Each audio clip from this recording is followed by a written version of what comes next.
The cabin stood like a sentinel, nestled amidst the towering pines, its weathered exterior blending seamlessly with the dense forest that surrounded it. It was the perfect retreat for Sarah Evans, a writer desperate for solitude and inspiration. With her laptop and a stack of notebooks in tow, she had embarked on a journey to unlock the secrets of her next novel. As Sarah stepped through the threshold of the cabin, a chill crept down her spine, though whether it was from the mountain air or something more sinister, she couldn't quite tell. The interior was dimly lit, the sunlight filtering through the canopy of trees casting eerie shadows across the room. Ignoring the unease that prickled at her skin, Sarah unpacked her belongings and settled into her new home for the next few weeks. Days turned into nights, and Sarah found herself consumed by her work. Her novel, A Tale of Darkness and Despair, began to take shape, the words flowing effortlessly from her fingertips. But as she delved deeper into the story, she couldn't shake the feeling that something was amiss. It was as if the lines between reality and fiction were beginning to blur, and the boundaries of her imagination were bleeding into the world around her. Strange occurrences plagued the cabin, whispering voices echoed through the halls at night, their words indistinct yet unmistakably malevolent. Objects moved of their own accord, sliding across tables or disappearing altogether, only to reappear in the most unlikely of places. And then there were the dreams. Vivid, haunting dreams that left Sarah waking in a cold sweat, her heart pounding in her chest. Desperate for answers, Sarah delved deeper into her novel, hoping to find some clue as to the source of the darkness that had taken hold of her secluded sanctuary. But the more she wrote, the more she realized that the lines between her fiction and reality were becoming increasingly blurred. The characters in her novel seemed to take on a life of their own, their actions mirroring those of the malevolent force that lurked just beyond the cabin's walls. As the days passed, Sarah's grip on reality began to slip. She became convinced that the events unfolding around her were somehow connected to her novel, as if she were merely a vessel through which the darkness could manifest itself. And try as she might to resist its pull, she found herself inexorably drawn deeper into its grasp. One fateful night, as Sarah sat hunched over her laptop, the cabin plunged into darkness. The power had gone out, leaving her surrounded by nothing but the oppressive silence of the forest.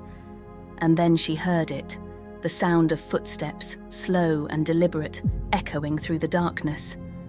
Heart pounding, Sarah crept towards the window, her eyes straining to pierce the inky blackness outside. And there, illuminated by the pale light of the moon, stood a figure, a man, tall and gaunt, his features obscured by the shadows. With a sense of dread creeping over her, Sarah stumbled backward, her mind racing with fear. It was then that she realized the truth. The darkness that had taken hold of her cabin was no mere figment of her imagination. It was a malevolent force, ancient and insatiable, seeking to consume her very soul. With nowhere left to run, Sarah fled into the depths of the forest, the echoes of her own screams reverberating through the night.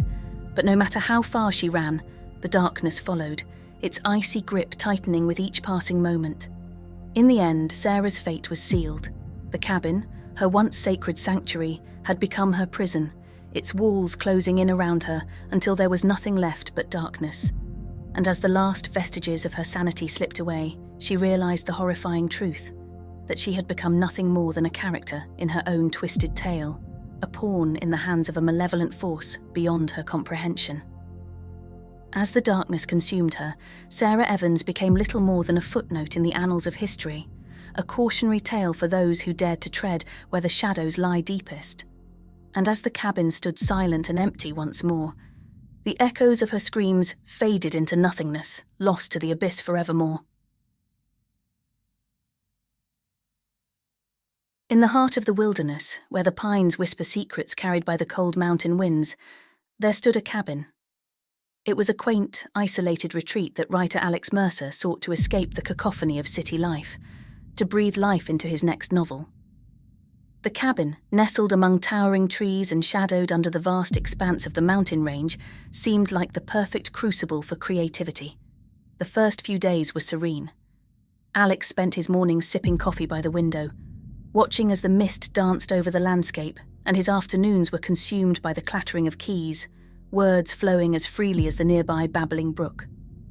The novel he was crafting was a tale of horror, set in an eerily similar secluded cabin where his protagonist faced unspeakable terrors that seemed to seep from the very walls of the retreat. As days melded into nights, a peculiar unease began to drape over Alex. The isolation he had once craved started to feel suffocating. He brushed these feelings aside, attributing them to the immersive nature of his work. However, it wasn't long before the lines between reality and fiction began to blur. Whispers echoed through the corridors of the cabin at night, whispers that had no source. Shadows flitted across the corners of Alex's vision, disappearing when he turned to look. He convinced himself these were merely the side effects of his overactive imagination, fueled by the horror story he was breathing life into. But then, the events from his novel began to unfold around him. In his story, the protagonist discovered an ancient, dust-covered diary hidden beneath the floorboards, chronicling the dark history of the cabin and the malevolent spirits that claimed it as their own. Driven by a sudden impulse, Alex pried open a loose floorboard in his own cabin, heart hammering against his chest. To his horror, an aged, leather-bound diary lay there, just as he had described in his novel. With trembling hands, he opened it, finding entries that mirrored the dark events he had penned, describing rituals and hauntings that plagued the cabin's past occupants. The diary's last entry, written in a frantic scrawl, warned of a spirit, bound to the cabin, that preyed on those who dared uncover its secrets. That night, the cabin felt alive.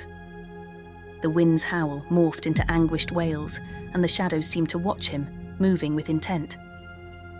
Alex's mind raced, terror gripping him as he realized the story he had thought to be a product of his imagination was a premonition, or worse, a reawakening of something ancient and malevolent confined within these walls. In a desperate bid for sanity, Alex attempted to leave, but the wilderness around him had transformed. Paths led nowhere, and the forest seemed to close in on him, driving him back to the cabin. It was as if the mountain itself conspired to keep him trapped. The climax of his novel depicted a confrontation with the spirit, a battle of wills where the protagonist used knowledge from the diary to banish the entity back to the shadows from whence it came. With no other options, Alex followed suit. He scoured the diary for any clue, any ritual that could save him from the unfolding nightmare.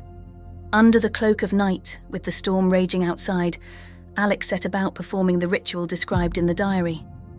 Words of ancient incantations filled the air, mixing with the storm's fury.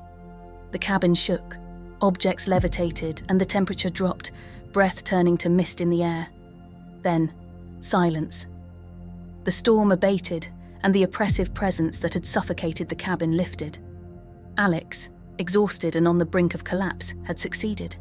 He had faced the darkness, both of his own creation and that which dwelled within the cabin, and emerged victorious.